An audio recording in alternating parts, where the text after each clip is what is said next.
ॐ सदाशिवसमारम्भां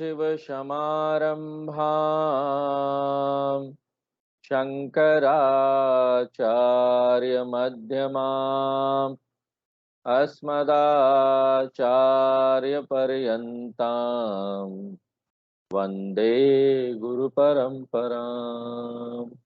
ॐ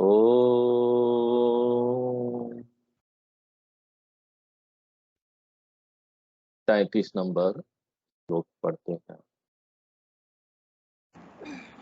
अमनस्त्वान्न मे दुःख अमनस्मानमे दुःख रागद्वेष भयादयः राग देश भयादया अप्राणो ह्यमना शुभ्र अप्राणो इत्यादि श्रुतिशास्त्रनात्। इत्यादि श्रुतिशासनात्। तो ज्ञान योग को श्रवण और मनन के रूप में प्रस्तुत करने के बाद, महावाक्य विचार करने के बाद, अब शंकराचार्य जी निधिध्यासन वाले विषय पर आ गए हैं। निधिध्यासन यानी वेदांतिक ध्यान, और ये श्लोक नंबर 32 से शुरू हुआ और ये श्लोक नंबर 41 तक जाएगा।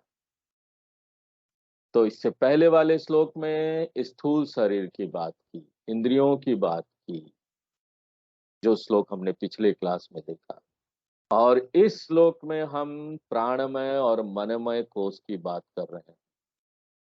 दूसरे लाइन में देखिए, अप्राणः अमनः शुभ्रः। मैं फ्री हूं, पंच प्राण से निर्लेप हूं, क्योंकि पंच प्राण किसका है? सूक्ष्म शरीर का है। 17 अंग सूक्ष्म शरीर के तत्वबोध याद कीजिए, उसमें से 5 प्राण एक है, 5 कर्मेंद्रियां, 5 ज्ञानेन्द्रियां, 5 प्राण, मन बुद्धि अहंकार। तो यहाँ पर ये जो 5 प्राण हैं, वो उससे मैं स्वतंत्र हूँ, क्योंकि 5 प्राण सूक्ष्म शरीर का निर्लेप। मैं अपने मन से निर्लेप हूँ। मन बुद्धि चित्त अहंकार, ये मन के 4 भाग है, इनसे निर्लेप, क्योंकि ये सूक्ष्म शरीर के, इनमें से कोई भी मैं नहीं हूं। ये मेरा है किंतु मैं नहीं, इसलिए शुभ्र, आई एम प्योर, मैं शुद्ध हूं। इत्यादि श्रुति शासनात्, ये सब श्रुति के वाक्य हैं। श्रुति किसको बोलते हैं? वेद और उपनिषद को श्रुति बोलते हैं। उसको प्रमाण माना जाता है, उसमें हम कोई परिवर्तन नहीं कर सकते। जो वेद बोल रहे हैं, जो उपनिषद बोल रहे हैं, वो प्रमाण वाक्य है। तो उसको प्रमाण देते हुए बोलते हैं कि ये देखो, ये सब श्रुति वाक्य है। श्रवण के समय हमने ये सारी बातें सुनी है, ये शब्द उपनिषद के, और मुंडको उपनिषद में ये आता है। मुंडको उपनिषद में आता है, दिव्यो ह्यमूर्तः पुरुषः सह बाह्याभ्यंतरो यजः अप्राणो ह्यमना शुभ्रः यक्षरात परतः परः। बहुत महत्वपूर्ण, बहुत सुंदर मंत्र है। मैं स्वतंत्र हूं, प्राणमय से मनोमय से निर्लेप हूं। तो क्या फिर, अगर मैं स्वतंत्र हूं, निर्लेप हूं, ऐसा बोलने से मुझे प्रैक्टिकल बेनिफिट क्या मिल रहा है? व्यवहारिक लाभ जीवन में क्या प्राप्त हो रहा है? हमने बोल दिया मैं निर्लेप हूं, मैं स्वतंत्र हूं। देखिए यहाँ पर उसके बाद जो भी समस्या आती है ना, प्राणमय कोश में, मनोमय कोश में, वो क्या होगा? हम बोलेंगे देखो, ये सब प्राणमय और मनोमय कोश का है, मेरा नहीं। हम कभी नहीं बोलेंगे ना कि ये समस्या मेरी है। प्राण क्या है? खाना पचाता है, एक प्राण खाना पचाता है, समान प्राण बोलते हैं। कभी अपच हो गया, पेट खराब हो गई, डाइजेस्टिव प्रॉब्लम हो गया, परेशान हो रहे हैं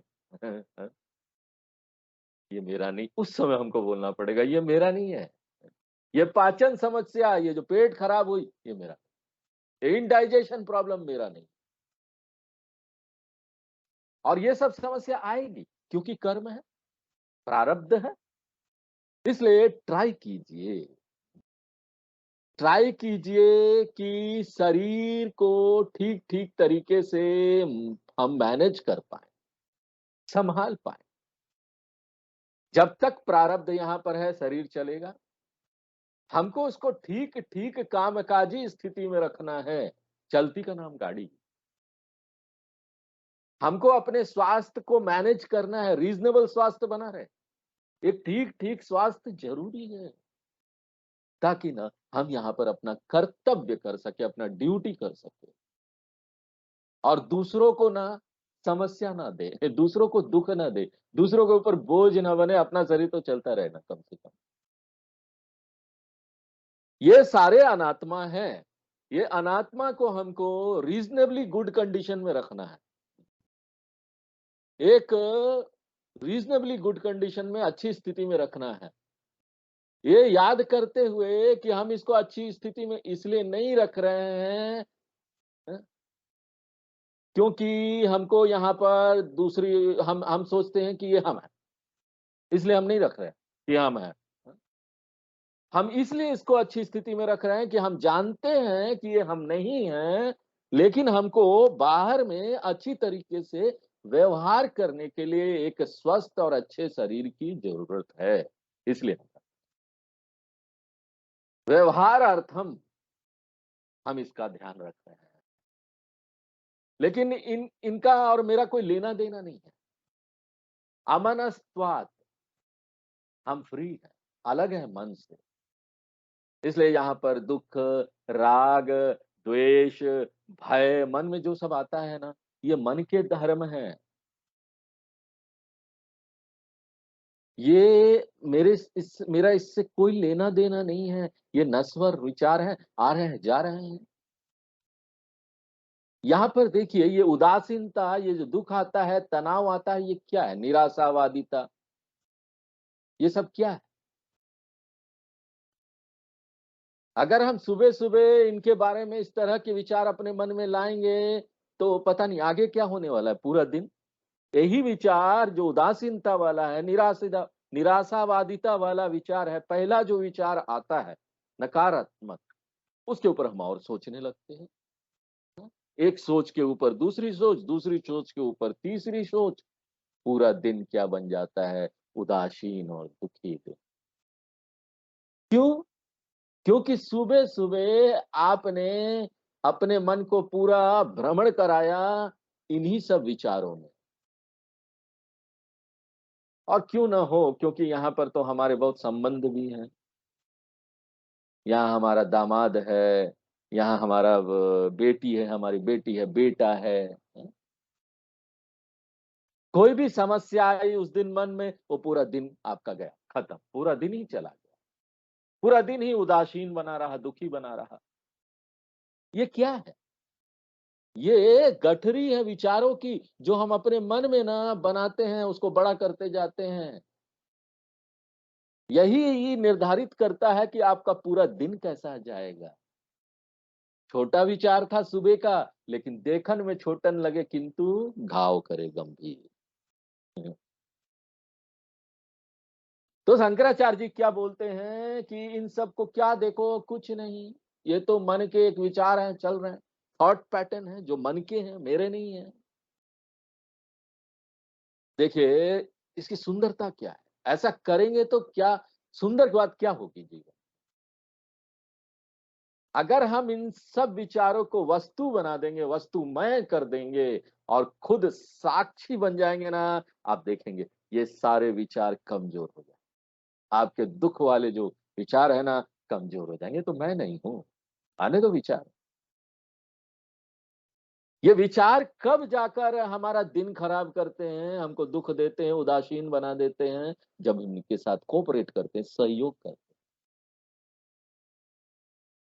जब हम साक्षी भाव में खड़े हो जाते हैं और देखते हैं ये विचार तो है ही नहीं मेरे, तो मेरा कोऑपरेशन तो हट गया ना वहां से। हमने क्या चला दिया? गांधी जी वाला असहयोग आंदोलन चलाना चाहिए। हम सहयोग करेंगे नहीं, जाओ, तुम हो ही नहीं मेरा।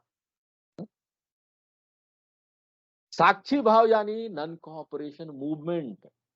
और यहाँ पर अंग्रेज लोग कौन है? अंग्रेजों के समय में गांधी जी ने असहयोग आंदोलन चलाया था। हाँ? तो यहाँ पर अंग्रेज कौन? यहाँ पर अंग्रेज आपके निराशावादी विचार है ना, वो है, वो आपको गुलाम बनाने वाले हैं, अंग्रेज शासन। और असहयोग आंदोलन के माध्यम से आपको यहाँ स्वतंत्रता प्राप्त हो जाएगी। किससे स्वतंत्रता प्राप्त होगी? जो आपको तनाव है, जो यहाँ पर नकारात्मकता मन में आया है, जो यहाँ पर चिंता है, वो चले जाएगी। क्यों? मैं उसके साथ सहयोग नहीं कर रहा हूं। अगर मैं उनके साथ सहयोग नहीं करूंगा तो उनका बचना असंभव है। लेकिन क्या होता है पता है? सामान्यतः हम क्या करते हैं? हम ऐसे विचारों के साथ लड़ते नहीं हैं। हम क्या करते हैं? और उसको पोषण देते हैं, तर्क देते हैं, हाँ? और कोई ना कोई कारण ढूंढ लेते हैं। अपने दुख को और अपने निराशावादिता को सही ठहराने के लिए कोई ना कोई कारण ढूंढ लेते हैं और उसको पोषित करते हैं। निधि ध्यान क्या करना है? साक्षी भाव। मैं साक्षी हूं। इसलिए शंकराचार्य जी यहाँ क्या बोल रहे हैं? दुखम, ये मेरा नहीं है। राग, ये भी मेरा नहीं, आसक्ति। द्वेष, घृणा, ये भी मेरा नहीं है। भय, ये भी मेरा नहीं है। आदि आदि, क्रोध आदि, इन सब से मैं स्वतंत्र हूं। कब मैं स्वतंत्र हूं? ध्यान के समय। खाली ध्यान के समय क्या? नहीं, हम हमेशा स्वतंत्र हैं, सिर्फ ध्यान के समय नहीं। ध्यान के समय तो इस सत्य को बार बार मन में लाकर हम इस सत्य के प्रति निश्चय कर लेते हैं, दृढ़ता ले आते हैं। उसी तरीके से यहाँ अपान प्राण भी है जो आपको समस्या लेके आएगा। प्राणमय कोष के कारण बहुत सी समस्या यहाँ आती है। सांसों की तकलीफ, इंडाइजेशन का प्रॉब्लम, अपच की समस्या, ये सब मेरी नहीं। इस तरह से हमको ध्यान करना चाहिए, ध्यान का अभ्यास करना चाहिए। और कब तक करना चाहिए? जब तक संभव हो सके और जब तक आप अपने जीवन में इसका परिवर्तन नहीं देखते। ये आपको ना तुरंत लाभ देगा। ये ऐसा नहीं है कि ना हम यहाँ पर आपको बोल रहे हैं कि आप ये कीजिए और मृत्यु के बाद ना आपको कोई लोक में जाने को मिल जाएगा, वैकुंठ या कैलाश में, वहां पर आपको स्वर्ग सी आनंद प्राप्त होगी। यहाँ हम आपको ऐसा कोई सपना नहीं दिखाने वाले। क्यों? मृत्यु के बाद क्या होने वाला क्या पता? वापस आकर आप स्वामी जी को थोड़ी ना पकड़ सकते हैं, हैं? आपने बोला था वैकुंठ में जाएंगे, गए नहीं हम। यहाँ कुछ नहीं। आज अभी यही साक्षी बन गई। हम अभी अंतर देख सकते हैं अपने जीवन में कि क्या हो रहा है यहाँ पर। यहीं पर हमको वैकुंठ और कैलाश प्राप्त। हमको इसको कर करके देखना पड़ेगा। 34 नंबर श्लोक पढ़ते। निर्गुणो निष्क्रियो नित्यः निर्गुणो निष्क्रियो नित्यः निर्विकल्पो निरञ्जनः निर्विकल्पो निरञ्जना निर्विकारो निराकारः निर्विकारो निराकारः निर्विकारः नित्यमुक्तोऽस्मि निर्मलः। नित्यमुक्तोऽस्मि निर्मलः। कितना सुंदर श्लोक है। सब जगह नी आ रहा है। निर्गुणो निष्क्रियो नित्यो निर्विकल्पो निरंजन निर्विकार निराकारो नित्य मुक्तो अस्मि निर्मला।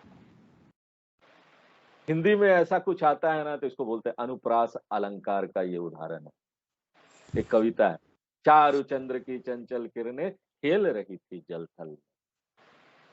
उसी तरह से चारु चंद्र चंचल किरण चा चा चा चा आ रहा है, इसमें देखिए नी आ रहा है। ये सारा शब्द क्या है? ये सारा शब्द आत्मा या ब्रह्म का वर्णन है। कोई म्यूट खुला हुआ, म्यूट कर।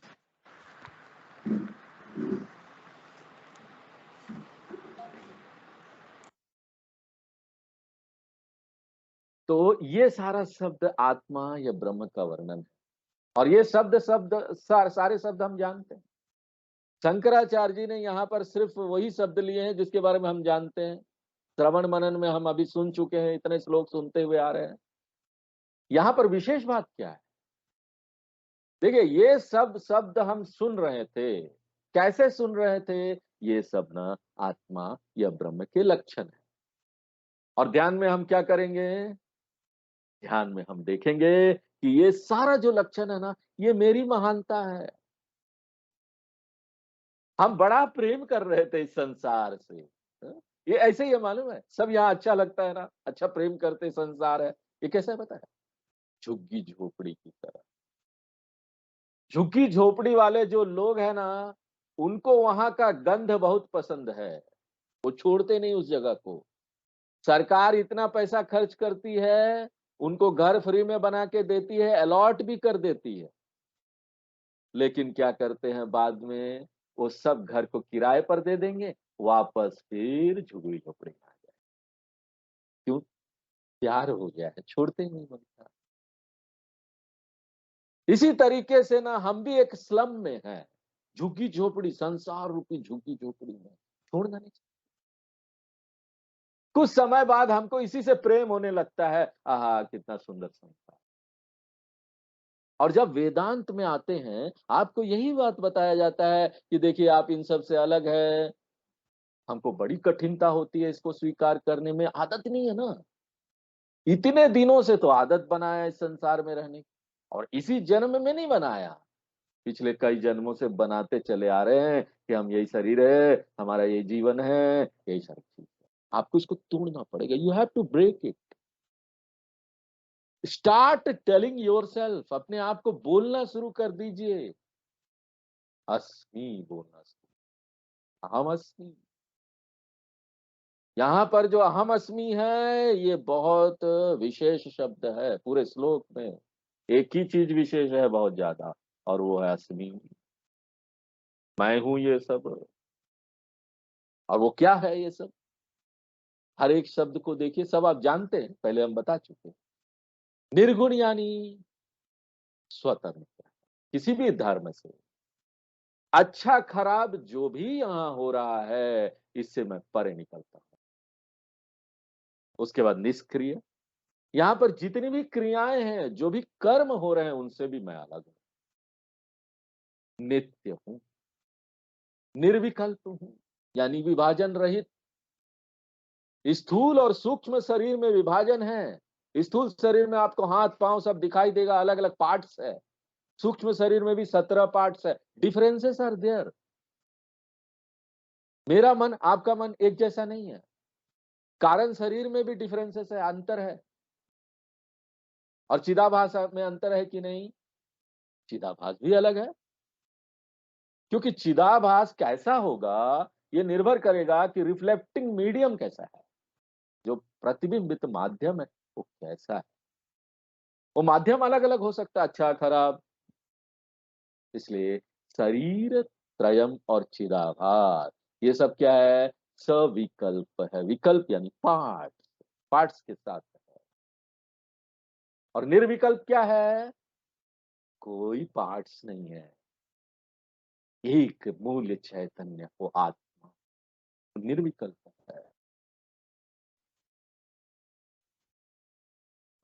निरंजन, दोष रहित, कोई काला धब्बा नहीं है। अंजनम का क्या अर्थ होता है? काला धब्बा, दोष है। और यहाँ पर मूलभूत काला धब्बा क्या है, दोष क्या है? माया या अविद्या।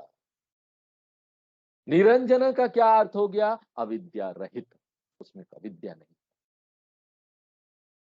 उसके बाद निर्विकारः, षड्विकारवत एतद स्थूल शरीरम तत्व।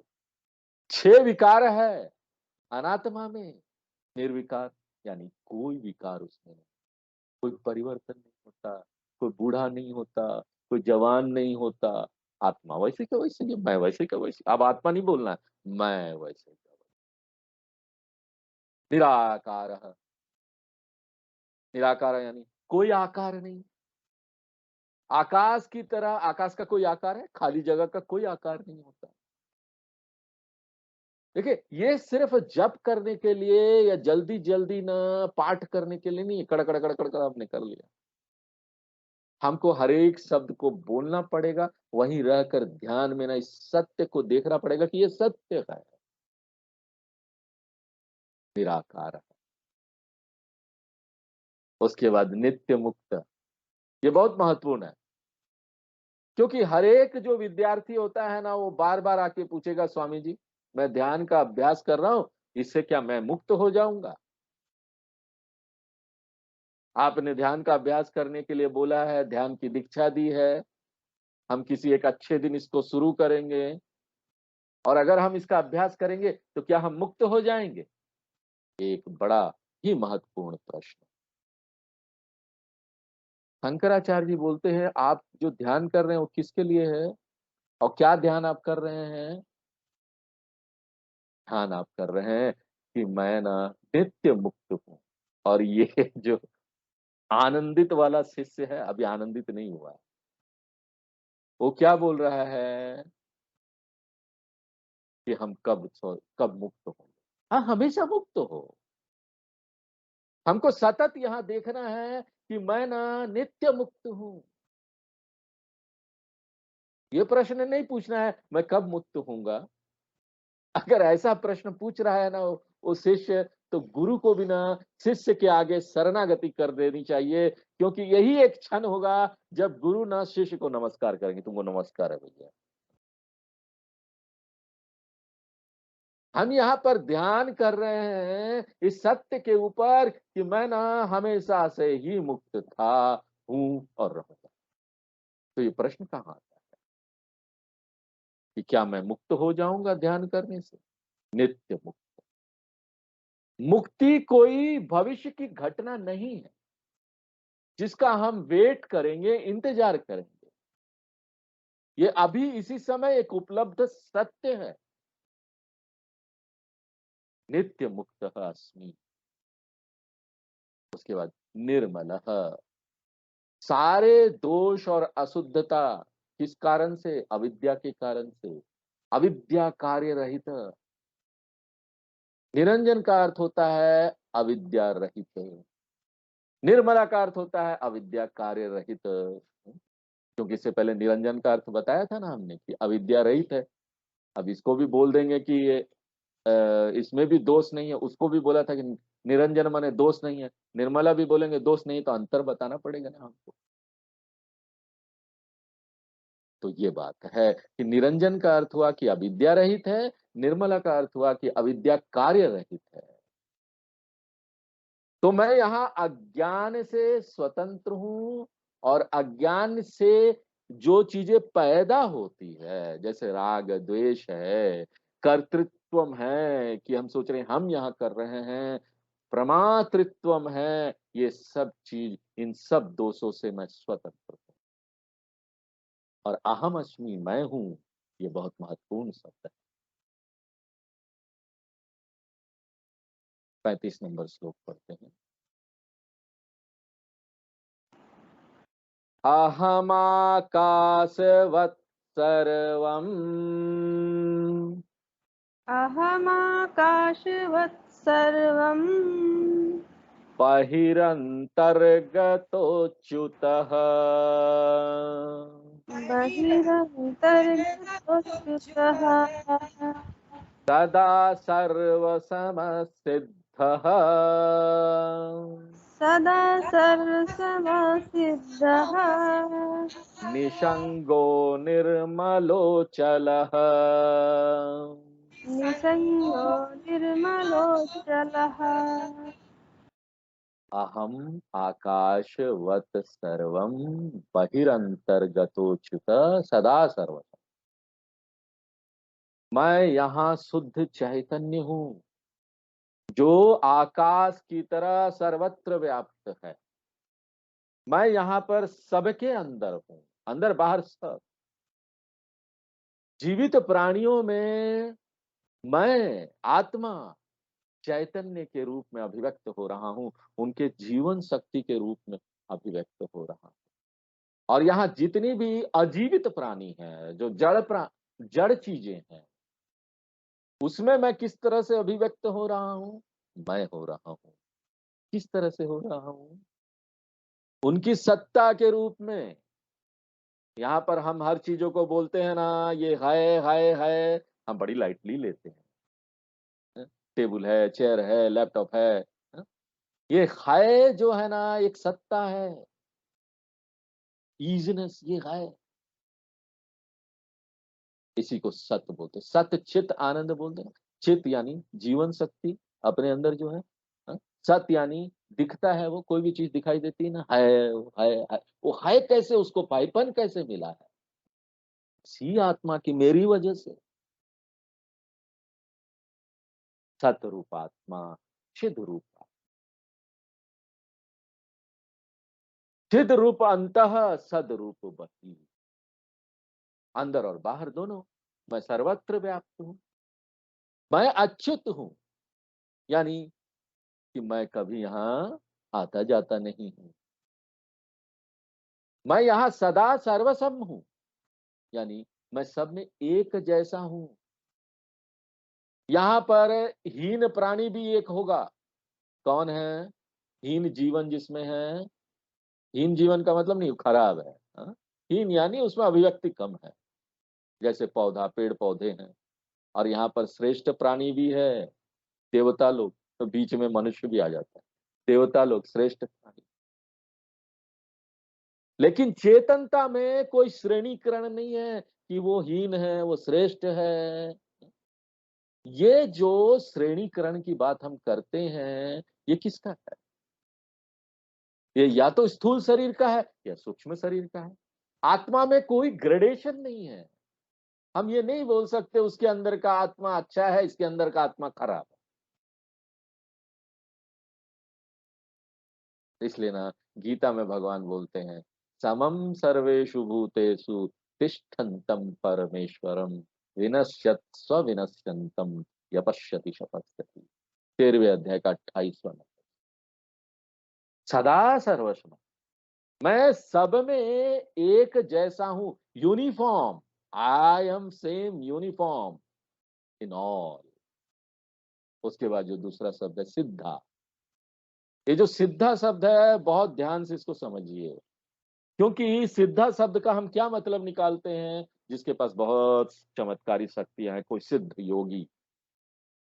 और कभी कभी सिद्धा शब्द जो है वो ज्ञानी के लिए उपयोग होता है या मुक्त पुरुष के लिए उपयोग होता है। तो सिद्धा का अर्थ ये भी हो सकता है कि जो चमत्कारी शक्ति रखता हो, ऐसा व्यक्ति। और सिद्ध का अर्थ ये भी हो सकता है जो ज्ञानी है। यहां जो शब्द सिद्ध है, वो ना तो चमत्कारी व्यक्ति की तरफ इशारा कर रहा है, ना ही मुक्त पुरुष को बता रहा है। इसका अर्थ दोनों नहीं है। तो इसका अर्थ क्या है? सिद्ध यहां पर हम आत्मा को बोल रहे हैं। आत्मा को सिद्ध क्यों बोलते हैं? इस संदर्भ में इस शब्द को कैसे हम समझेंगे? आत्मा जो है ना, सदैव भाषित है, जो सदैव अनुभव में है, जो सदैव उपलब्ध है, कभी गायब नहीं होता। जैसे कि यहाँ पर कोई भी वस्तु है ना, पूरे संसार में, बाहर यहाँ पर वस्तु हमको दिखाई दे रहा है ना, वो हमेशा नहीं रहता। हम कभी उसको देख पाते हैं, फिर नहीं देखो, कभी वो चला गया। और वो कैसे देख पाते हैं उसको? जब हम जानते हैं तो। यहाँ पर आपके पॉकेट में पेन है, एक पेन रखा हुआ है, आप उससे कुछ लिखना चाहते हैं, लेकिन आपको पता नहीं कि आप पेन है कि नहीं। वो अपने आप भाषित नहीं होता, नेचुरली नहीं होता। हमको क्या करना पड़ता है? प्राकृतिक रूप से वो भाषित नहीं होता। आपको फील करना पड़ेगा, अनुभव करना पड़ेगा, अपने पॉकेट में या पॉकेट की तरफ देखना पड़ेगा। नहीं तो आप जान नहीं पाएंगे कि पेन है। तो यहां पर बाकी जो भी चीजें हैं ना, वो प्रमाण सिद्ध है। कोई प्रमाण से कुछ करने से सिद्ध होता है। किसी इंद्रियों को आपको लाना पड़ता है वहां पर, आंखों को लाके ऐसे देखना, पेन है। कोई ज्ञान का उपकरण लाना पड़ता है, आंख एक ज्ञान का उपकरण है, वो लाया हमने। और फिर कोई और प्रमाण, किसी और प्रमाण से छू के ऐसे देखा पेन, तब जा करना यहां पर वो वस्तु अनुभव में। प्रमाण के बिना कोई वस्तु अनुभव में नहीं आता। तो यहां पर क्या है, प्रमाण सिद्धम सर्वम वस्तु, सभी वस्तु प्रमाण सिद्ध है। लेकिन इसमें एक एक्सेप्शन है, एक अपवाद है इस नियम का। एक ही चीज है ना जिसको किसी प्रमाण की जरूरत नहीं है साबित करने के लिए, और वो क्या है, चेतन सत्ता, जो हमेशा यहां अनुभव में है। इससे पहले कि आप किसी प्रमाण का उपयोग करें, उससे पहले ही वो आपके अनुभव में आ रहा है। देखिए, हम यहां पर स्वयं भाषित सत्ता के अनुभव पर कभी संशय नहीं करते। ये जो चेतनता है वो सदैव यहां स्वयं भाषित है। मैं हूं इस रूप में यहां पर अनुभव हो रहा है। इसलिए इसको क्या बोलते हैं, सिद्ध है। यहाँ पर प्राकृतिक रूप से एक संशय आएगा मन में कि स्वामी जी, जब आप बोल रहे हैं यहाँ पर कि चेतनता जो है वो हमेशा अनुभव में आ रहा है, तो आप किसकी बात कर रहे हैं यहाँ पर? आप चित्त की बात कर रहे हैं या फिर चिदाभास वाली चेतनता की बात कर रहे हैं? कौन सा चेतनता सदैव भाषित हो रहा है? क्या वो चित्त है जो सदैव भाषित हो रहा है? और जो है ना विद्यार्थी वो अपना सिर हिला देगा, हाँ हाँ हाँ हाँ, हम समझ गए। नहीं, यहाँ पर आपको प्रश्न पूछना चाहिए कि स्वामी जी, जब भी आप चेतनता बोलते हैं कि ये हमेशा अनुभव में आ रहा है, किसकी बात कर रहे हैं, चित्त या चिदाभास? हम यहाँ पर बोलेंगे ना, ये जो प्रश्न है ना वो ही गलत है। क्यों? क्योंकि चित्त और चिदाभास है ना, वो दोनों ना अलग सत्ता नहीं है। चित्त और चिदाभास को अलग अलग करके इसके अस्तित्व को कभी अलग अलग नहीं किया जा सकता, अलग अलग करके नहीं देख सकते। वो दोनों मिश्रित है। आप कभी भी चिदाभास का अनुभव बिना चित्त के नहीं कर सकते। आप कभी भी ऐसी जगह नहीं जान सकते, ऐसी जगह की खोज नहीं कर सकते जहां पर एकमात्र चिदाभास ही है और चित्त वहां पर नहीं है। चित्त तो सर्वत्र व्याप्त। आपको ऐसी परिस्थिति कभी नहीं मिलेगी। क्यों? तर्क क्या है? क्योंकि चित्त सर्वत्र व्याप्त है। इसलिए चित्र यहां पर ना सभी चिदाभासों में है। इसलिए चित्त रहित चिदाभास कभी संभव नहीं। मिथ्या चिदाभास का कोई अस्तित्व नहीं बिना चित्त के सपोर्ट के, बिना सत्य चित्त के सहयोग के, जो कि सर्वत्र व्याप्त। और उसी तरीके से आपको यहाँ एकमात्र चित्र कभी पता नहीं चलेगा बिना चिदाभास के। एकमात्र चित्त को आप देख लीजिए बिना चिदाभास के। जब तक आप यहाँ जिंदा है, जब तक जीव यहाँ पर है, उसमें चिदाभास रहेगा, क्योंकि उसका शरीर तीनों यहाँ पर रहता है हमेशा। कैसे हमेशा? प्रलय अवस्था में भी रहता है। जब यहाँ पर सब कुछ खत्म हो जाता, पूरी दुनिया खत्म हो जाएगी, तब भी आपका जो कारण शरीर है ना वो चलेगा। और क्योंकि कारण शरीर है, एक शरीर है, तो चिदाभास उसमें रिफ्लेक्ट होगा। चिदाभास भी आगे चलने वाला है। इसलिए आप सुसुप्ति में हैं या फिर समाधि में हैं, चाहे आप प्रलय में हैं, कारण शरीर कभी नष्ट नहीं होता, कारण प्रपंच कभी डिस्ट्रॉय नहीं होता। इसलिए चिदाभास जो कारण शरीर में प्रतिबिंबित हो रहा है वो हमेशा रहने वाला है। कोई भी यहाँ पर शुद्ध प्योर चेतनता को अनुभव नहीं कर सकता। इसलिए यहाँ पर जो अनुभव हो रहा है, एक्सपीरियंस हो रहा है, हमेशा वो क्या है, मिश्रण है दोनों का। प्योर कॉन्शियसनेस को, शुद्ध चेतनता को हम सिर्फ बुद्धि में अलग करके समझ सकते हैं।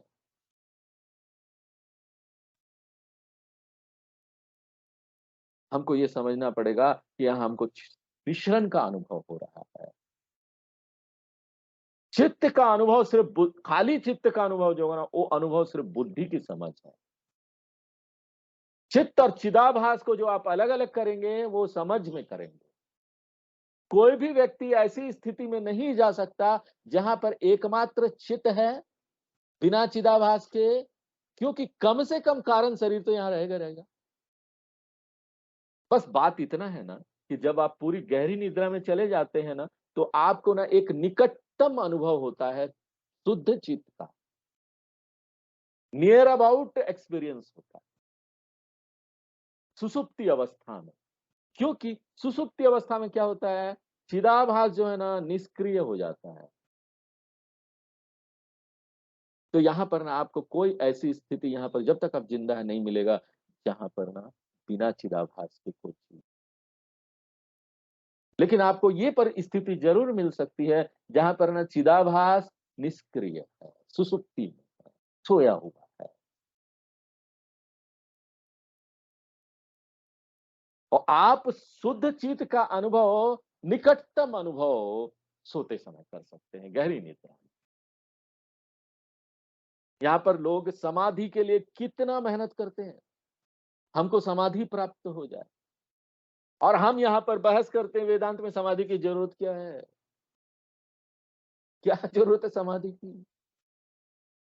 भगवान ने तो आपको रोज का अनुभव दिया हुआ है यहाँ पर, शुद्ध चित्त का। जब गहरी निद्रा में चले जाते सुसुप्ति में, निद्रा समाधि स्थिति, ये परम, ये एब्सोल्यूट, ये शुद्ध चित्त असंभव है। ये सिर्फ हमारी समझ में हो। इसलिए सिद्ध ये चेतनता जो है ना हमेशा अनुभव। उसके बाद निसंगा। निसंग क्या है? यहां पर हम एक निसंग यानी किसी चीज से संबंध नहीं है हमारा ये पूरी सृष्टि में। हम किसी चीज से कनेक्टेड नहीं है पूरी क्रिएशन में। आकाश वो प्रदूषित नहीं होता। देखिए आकाश का उदाहरण है, वो प्रदूषित नहीं होता। आकाश यहाँ पर सबको अपने अंदर समा लेता है, लेकिन किसी के भी धर्म से वो प्रदूषित नहीं होता, वो सबको अपने अंदर ले लेता है। आत्मा क्या है? असंग है। श्रवण में हम बोल रहे हैं आत्मा असंग है, निधिध्यासन में भी बोलेंगे आत्मा असंग है, तो क्या अंतर रह जाएगा श्रवण और निधिध्यासन में? ये क्या अंतर रह जाएगा? कुछ नहीं। डिफरेंस ये है कि श्रवण में हम बोलते हैं आत्मा असंग है, लेकिन अब निधिध्यासन में हम ये शब्द आत्मा का उपयोग नहीं करते हैं, हम ब्रह्मन शब्द का उपयोग नहीं करते हैं। हम अभ्यास करते हैं, यहाँ पर इस शब्द को बदल देते हैं, आत्मा और ब्रह्मन की जगह ले आते हैं कि मैं हूं। ये सब अहम अहम, अहम सर्वगत, अहम अच्युत, अहम सिद्ध, अहम असंग। फिर क्या बोल रहे हैं? और जो ये सब चीजें हैं, मैं यहाँ पिताजी हूँ, माता जी हूँ, उसका क्या होगा? यहाँ तो मेरा संग है, बहुत संबंध है, रिश्तेदारी है। हम जब बोलते हैं पिता है हम, तो ये शब्द पिता क्या बताता है? असंगत्वम या ससंगत्वम? पिता एक संबंध है। किससे संबंधित? बच्चों से। तो हमको ध्यान के अभ्यास में ये जो पितृत्व है ना, इसको नकारना होगा। ये पितृत्व जो है एक अस्थाई वेश हमने लिया हुआ है। मातृत्व जो है, मैं माता जी हूं, मैं मां हूं, एक टेम्पररी वेश है, अस्थाई वेश हमने लिया हुआ है। जब हम यहाँ पर असंग बोलते हैं ना, तो मन ना उस समय हम खाली असंग बोल के नहीं रहना है, मन को हमको यहाँ देखना चाहिए कि ये सारे संबंध जो है ना वो ना मिथ्या है। एक व्यवहारिक सत्य है, सिर्फ व्यवहार में काम आता है कि तुम माता हो, तुम पिता हो, व्यवहार कर सकते हो। तब जाकर ना आपको ये ध्यान ना आशीर्वाद देगा, अपना लाभ आपको प्रदान करेगा। क्योंकि हर एक संबंध जो है ना वो संसार से संबंधित है। असंग का क्या अर्थ हुआ? संबंध से स्वतंत्र, रिलेशन फ्री। और उसके बाद निर्मलः। निर्मलः यानी ये सब संबंधों से जो हमको तनाव आता है, जो हम परेशान हो जाते हैं, उससे भी हम स्वतंत्र हैं। चाहे यहां अच्छा संबंध हो या खराब संबंध हो, सभी आपको तनाव देगा। अभी जो आपका खराब संबंध है किसी के साथ, वो आपको अभी तनाव दे रहा है ना। जो अच्छा संबंध है ना, बड़ा अच्छा संबंध बना रहे हैं, बाद में भविष्य में वो तनाव देगा। कब देगा? जब वो अच्छा संबंध ना खराब होना शुरू होगा, और वो होना ही है। जब वो अच्छा संबंध खत्म होना शुरू होगा, क्योंकि कोई भी रिलेशनशिप परमानेंट नहीं है, कोई भी संबंध यहाँ स्थायी नहीं है। इसलिए हर एक संबंध आपको यहाँ डिस्टर्ब करने वाला है, अभी नहीं तो बाद में। हर एक संबंध आपको परेशानी देने वाला, अभी नहीं तो बाद में। इसलिए कृष्ण भगवान बोलते हैं, ये ही संस्पर्शजा भोगाः दुःख योनया एवते आद्यंतवंत कौन्तेय न तेषु रमते बुधः। अब मान लीजिए एक व्यक्ति बोलता है, नहीं नहीं स्वामी जी, हमको तो कोई परेशानी नहीं है, ये सारा जो डिस्टरबेंस आता है, संबंध से जो परेशानी आती है, हमको कोई प्रॉब्लम नहीं, हम ऐसे ही रहना चाहते हैं, अच्छा लगता है। वेदांत बोलेगा ना, बहुत बहुत धन्यवाद, हाँ, आपको बहुत बधाई हो, wish you all the best, आपको वेदांत की जरूरत नहीं। वेदांत ऐसे कुछ बुद्धिमान लोगों के लिए है, जो इस बात को समझ गए हैं कि यहाँ जितने भी संबंध है वो संसार है। इसलिए वो ये खोजना चाहते हैं कि कोई ऐसी चीज है जो नित्य है, परमानेंट है, जो परम है। इसलिए वेदांत किनके लिए है? जो ना मैच्योर्ड व्यक्ति है, जो परिपक्व व्यक्ति है। इसलिए निर्मला का क्या अर्थ हुआ? चिंता रहित है। जितना यहाँ पर अच्छे और ज्यादा संबंध होंगे, उतने ही ज्यादा आपको चिंता आते जाएगी। चिंता का संबंध कितना ज्यादा चिंता होगा, उसका संबंध किससे? कितना ज्यादा आपका संबंध, कितना ज्यादा आसक्ति है। इसलिए कृष्ण भगवान बोलते हैं, राग भय क्रोध। अच्छा संबंध तो राग है, आसक्ति बदल ही जाता है आसक्ति में, अटैचमेंट। और वो अच्छा संबंध अब जब आपका होगा, आसक्ति आपको होगी, तो आपको भय लगेगा, छोड़ के ना जाए, छोड़ के ना जाए। और वही जब छोड़ के जाने लगेगा या आपके हिसाब से नहीं चलेगा, तो आपको क्रोध आना शुरू होगा। हमारे को छोड़ के जा रहा है, हमारे हिसाब से नहीं चल रहा, दुख आएगा। इसलिए मोक्ष क्या है? मुक्ति प्राप्त करना क्या है? ये खोज करना है कि ना यहाँ पर एक संबंध फ्री आत्मा न, संबंध नहीं है तब भी यहाँ आनंद ही आनंद है। देखिए हम ये नहीं बोलते संबंध तोड़ दो, यहाँ पर जो संबंध है वो संभव है, रखो, लेकिन आनंद के लिए नहीं। ये मत सोचो कि आपको उससे ना आनंद मिलने वाला है, उससे सेटिस्फेक्शन मिलने वाला है। हमको संबंध का क्या करना है पता है? जितने भी हमारे संबंध है, हम माता पिता भाई बहन सब है ना, बड़े अच्छे, ठीक है, सेवा करो, देने के लिए है, अपेक्षा मत करो, सिर्फ देने के लिए है, हेल्प करो, जितना आप उनकी सहायता कर सकते हो करो। लेकिन ये मत ढूंढो कि उसमें आनंद मिलेगा, वेदांत बोलता नहीं मिलने वाला। इसको बोलते हैं कि हमने संबंध ऐसा बनाया है कि हम संबंध से ही स्वतंत्र हो। ऐसा संबंध जो स्वतंत्रता से बनता है, एक मुक्ति से बनता है। ऐसा जो ज्ञानी का संबंध है ना, वो नहीं बांधने वाला संबंध है। इसको बोलते हैं हमको संबंधों में स्वतंत्रता प्राप्त हो गई। दयानंद स्वामी जी बड़े सुंदर तरीके से बोलते हैं कि हमको यहाँ संबंधों से स्वतंत्र नहीं होना है, हमको संबंधों में स्वतंत्र हो। रखो संबंध जितना रखना, लेकिन उसमें स्वतंत्र हो जाओ ना, अपेक्षा नहीं करो ना, आनंद नहीं है वहां, सिर्फ सेवा देना है आपको, हेल्प करो बस, ओनली हेल्प। निर्मला। उसके बाद अचला। अचला यहाँ क्या है? सीधा सीधा अर्थ भी ले सकते हैं, प्रतीकात्मक अर्थ भी ले सकते हैं। सीधा सीधा अचला का अर्थ हुआ कि हिलता डुलता नहीं है। मैं यहाँ पर कोई हिलने डुलने वाला चेतनता नहीं है। क्यों? मैं हर जगह हूं, हिलूंगा डुलूंगा कैसे? जो चीज हर जगह वो हिल ही नहीं सकता, क्योंकि पहले लाइन में हमने बोल दिया ना ये सर्वगता है। तो सीधा सीधा अर्थ भी ले सकते हैं। अब प्रतीकात्मक अर्थ क्या है? मानसिक रूप से मैं हिलता डुलता नहीं हूं, डगमगाता नहीं। क्यों? एक बार हमने स्वतंत्रता खोज ली ना, मैं यहाँ किसी भी व्यक्ति पर निर्भर नहीं हूं। कोई भी संबंध है वस्तु के साथ, व्यक्ति के साथ, परिस्थिति के साथ, किसी के साथ निर्भर नहीं है।